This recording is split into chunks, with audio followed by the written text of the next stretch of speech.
Homeopatins uses sapons.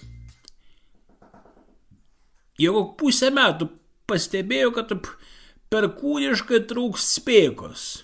Vos atsisėsk ir tuoj imk apsėti. Ryto aš nenubūdęs, kojų iš lovos neiškėlęs, jo pradėt myslėt apie pietų pagulėjimo. Kaiminėlį kviečiu ant alos kuštuvių, ant skerstuvių, ant pagrabą, o aš supant, kožon savo kūną aš motel jaučiu, kad nėra sveikatos dalyvauti tuos sakralinius renginiuos. Žmigt negali, reik Vilnons punčiaks mautės.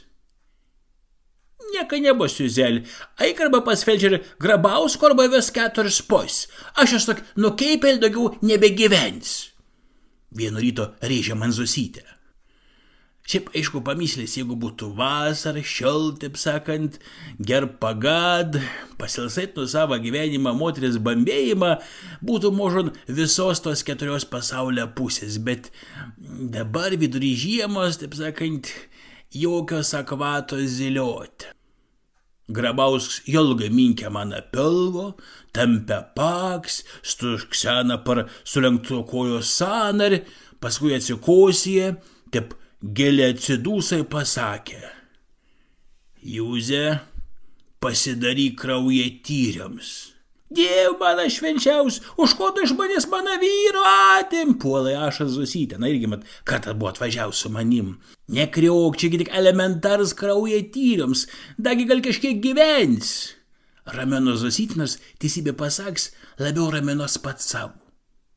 Viso nakt tokios negeros, įkyrios, mens lendai galvos, supranti, ir neužmigt, nikoj, tas toks baisums ir neramums, ir kai jo ryto, kaip liepia Grabausks, nevalgęs ir negėris, nuėjo į miestelę poliklinikos laboratorijo, jau buvo toks, supranti, pikts, kaip šešks, nemegojęs, nevalgęs, žodžiu, pfu.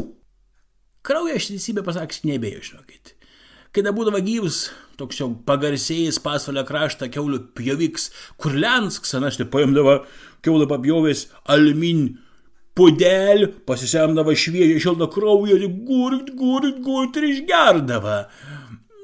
Man pudelę kaip ir per daug būdavo, bet jo čierko tai visad kraują paimdavo, taip kad čia jokia baisuma nėra. Kas dabar pasidarė, aš teisybė pasaks, gal kalti to nemegojimo ir streso. Kai laborantė Ramutė man bakstila į vėno, aš sulaisau rankai pylo į pantaus. Nesupratau, tėvuk, atsiprašau, dukryt, refleksas suveikė. Tam za tos refleksus sau pasilikite. Antrą kartą bedė ir antrą kartą pyst. Pašau išit lauk. Dukryt, aš daugiau taip nebedarys, aš susivaldys.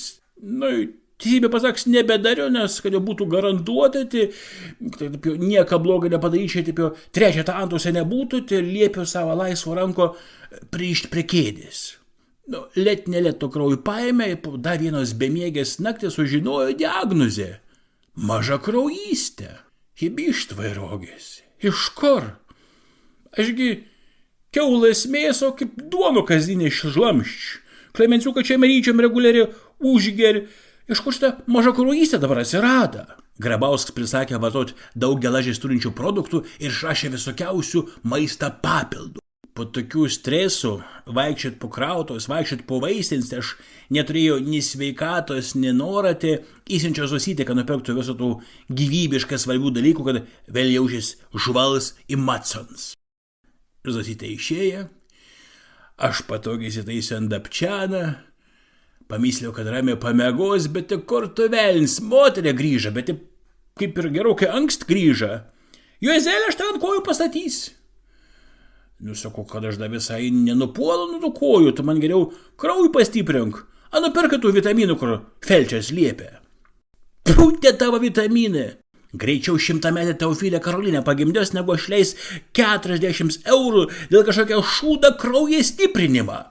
Gydysimės liaudiškom priemonėm, liaudišk medicin. Aš buvau pas Aldoną Zimbailinę užėjęs, moterę mokiot, do veterinarijos kurs pabaigs, ne vieno jautę ant kojų pastatė, pastatos ir tavi. Man visad stebina tas magišks moterų sugebėjums pasakęs 3 sakinius, sukelti tokį galvos supėjimų, lyg būtum perskaitęs viso filosofijos traktato. Apie ko aš čia? Pirmiausia, apie to klausimo. Sakydam žodį šūdz. Ana turėjo meni man, a mana krauj. Antorbėd, taip vadinam daktarę Aldon. Kad numarina kažkiena viščioks, kad užtrūkusio karvė nuo nevaisingumą gydė, kad su šokoladu ištrūčia svaiginską paršioks. Va to žino. At kad kokį žmogų būtų pagydys, neteka girdėti. Bet kožans su žmon gyvenans vyrai žina.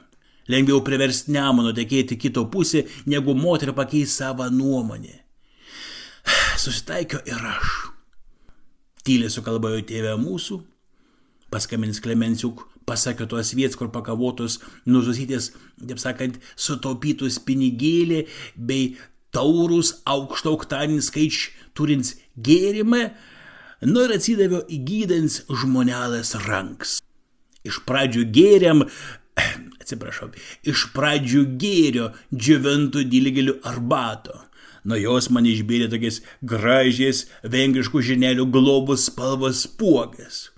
Spuogs naikinam, kad mažakraujystė, šviežias paustom pienių sultim. Tamst neklausit, iš ko vidury žiemos galim gautų tą dalyką, bet Zosytė ją gavo ir anas suveikia, spuogė prapuola. Tiesa, tą gėrimą liežus pasidarė visiškai nejautras ir visiškai išnyka bet koks skonė į kvapą pajautims. Kažkokia moterų žurnale buvo paskaityti, kad mažakraujystė mažin reguliars burokų vartojoms. Dėl tai mano kasdien racionų buvo įtraukšita stebuklingą daržovę. Burokai keptus, burokai virtus, burokai garintus, burokai troškintus, 50 burokų atspalvių. Dėkui Diev, kadangi nejaučiu nei skonio, nei kvapą, juos valgiau be didelės problemos. Nežinau, kas su kuo suveikė, bet nuo tų burokų prasidėjo toks beveik nevaldoms, anomals vėjaviams. Meteorizams. Arba kaip jauniškėlį žmonės sako, bezdėjoms. Aišku, ta proga buvo išvaryts mėgoti atskiro kambarį prie nuolat atviros fotkės. Ir kadangi traukė ciongs, tai dėkui Diev, 3 dieną man nesvietiškai susukė sprando. Aišku, ta proga skubiai buvo iškviesta Aldon Zimbailinė. Jena konstatavo, kad toks atvejai gali padėti tik vien priemonė – duonelą iškept iš džiovintos ir sumaltos gysločių žolės. Tamst esat karštavoje tulžimų užpiltą silosą. Aš karštavoju. Suprato teisingai, žinokit, reikalas buvo tokia šlikštuma, tokia prikluma, kad net pramušė mano skonio receptus ir aš vėl ėmiau jaust bei užuost. Teisybė turiu pasakyti, kad po gysločių terapijos pasijuto gerokai geriau, mėguistums prapuolas, rado daug energijos, tik dėl kažką vis kojų nagai pajuoda, kaip aukščiausios prabos pragara deguts. Bet daktarytai sprendė šito problemo. Sumaišė kakavo, kiaulės tauks, medo, sviesto ir liepė šito mišin reguliariai tept nagas. Ir iš tikrųjų po 3 dienų nagai atgavo savo spalvą, bet nesvietiškai ėmė neštėti pažas. O ant nosies įsikėlė didžiulis spuogs. Vienas buvo toks didelis, toks simetriškas, toks teisingas, kad ėmė jį naudoti kaip taikikėlį, spjaunams į kibiro.